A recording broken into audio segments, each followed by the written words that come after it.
Kevin Kernan in the Post had a sit-down interview with Todd Frazier as we transitioned back to baseball, in which But why would we want to do that? That he has spoken to both the Mets and the Yankees this offseason. He also says in the interview that this is the first offseason in which he's 100% healthy. We also know after the article he likes bagels for breakfast. Andy, we'll start with you.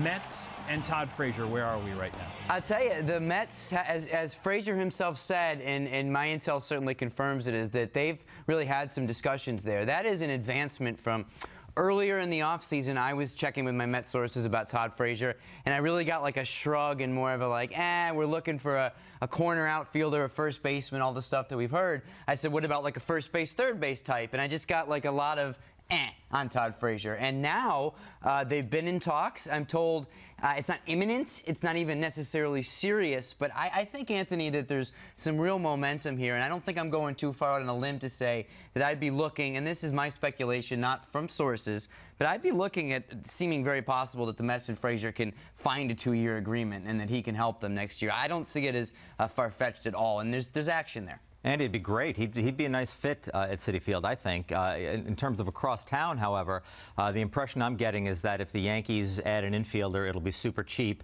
and I don't believe that that's what Todd Frazier and his agents have in mind for his first foray into free agency. So I think it's much less likely that he ends up being a Yankee unless the market shifts dramatically, and we're already, I mean, my goodness, it's, we're getting deep into January here, and so I think we're looking at more. He's more likely to be a Met than a Yankee, I think, based on what we've heard today. And given his clear interest of, sleeping in his childhood bedroom in Tom's River, which he's expressed, if the Yankees aren't interested even in a 1-year deal there, and knowing what I was just able to report about him and the Mets and the talks that they've had there, I mean, another team, of course, could sweep in and make him a 3-year offer. I don't think necessarily the Mets would do that.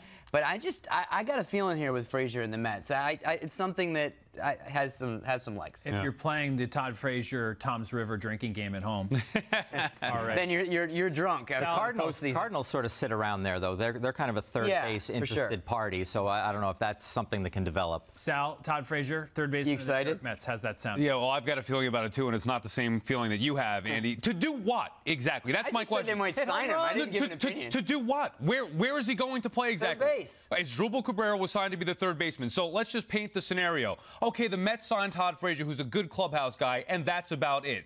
He's not a good offensive player anymore. You don't like 30 home runs? No, I don't. I mean, they had that with Lucas Duda. The guy's hitting 200. He's going to hit some power, and probably in Citi Field is not going to be the same as it was. Certainly not in Cincinnati. So what is Todd Frazier going to do? He's going to play third base. You move Cabrera back to second base, and you have Wilmer Flores and Dom Smith at first base. That's an awful infield. I can live with either Frazier or Cabrera or Wilmer Flores. Not all three. It can't happen. I tell you, that's not an insignificant reaction that you just had, Sal, because I'm not saying that you speak for all Met fans, but you're a passionate Met fan, and I think that the Mets are making baseball decisions, but part of what's going on, too, is that they're making sure, I think, not to disappoint their fans by doing nothing. And if there's a public outcry against signing Todd Frazier, I do think there's a chance that could affect it adversely. Well, if they bring him into play... keep beating that drum if that's how you feel. If they bring him in to play third base every day, then, correct me if I'm wrong, Asdrubal Cabrera, who's already here, is going to play second base every day, right? Right. Probably. So they're not getting a second baseman that they were supposed to be getting,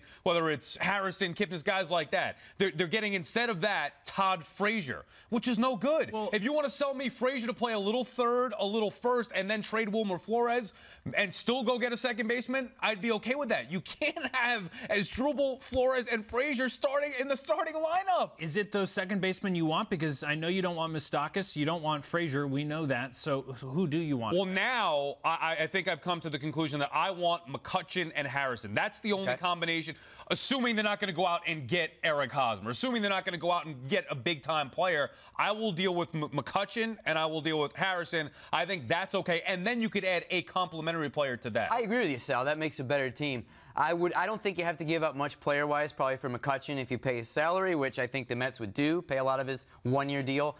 There's a couple of years of control left on Harrison and around $30 million, so I would be a little worried about the player cost there. But I agree with you that that's a better team than with Frazier. Transitioning back to the Yankees, Anthony, the spending is interesting with the second and third base because they're looking at two youngsters right now on paper other than Torres. Do they not want to spend there, or do they really want to be done spending the rest of the offseason? What are they looking at here? Well, the prime directive number one, Doug, is to not blow the luxury tax bit, because but they still have a little flexibility. Yeah, they do. But so I mean, but we're not talking about a contract like this for Todd Frazier, who, I mean, we'd like to think that he would accept $7 million to play 1 year, you know, or something along those lines. But I don't think that that's the case, and I think he'll get more than that and do much better than that on the market. You know, I'm not saying he's going to get 4 years and $60 million, but you know, he's two not in the 20s. Right, exactly. Yeah. You know, so I think that they're, you know. Listen, the Yankees have done this before, where they've sort of laid in the weeds on guys. I'm not suggesting they're doing that with Todd Frazier either, but, you know, right now they've got Gleyber Torres to play, you know, second or third, and Andujar to play the other one. So, you know, that's what they're sort of going with. They might want, you know, you'd like them to get some veteran help there, but I don't think it's going to be a big splash, or at least not where we're at right now. We were talking about this before. The Yankees are going to sign like 9 pretty interesting players in March. Because there's all these, and I'm serious. That's like, a market issue. You know what would be great in the Yankees, possibly? A Jason Worth type. Guys like that, Chase Utley. I mean, maybe but it's different for them. But but I just think Cashman's going to collect a bunch of these guys, so what does he need Frazier now? Which would be fine if they do that. But for the Yankees, okay, Frazier going back there, fine. The Mets need a real bat. Todd Frazier is not that. Fair. The Yankees don't need that. They just brought in Giancarlo Stanton to combine with Sanchez and Aaron Judge. Are the Mets are going to bring in Todd Frazier to play third base? Well, no. He's a good character guy, but I need somebody who can hit 300.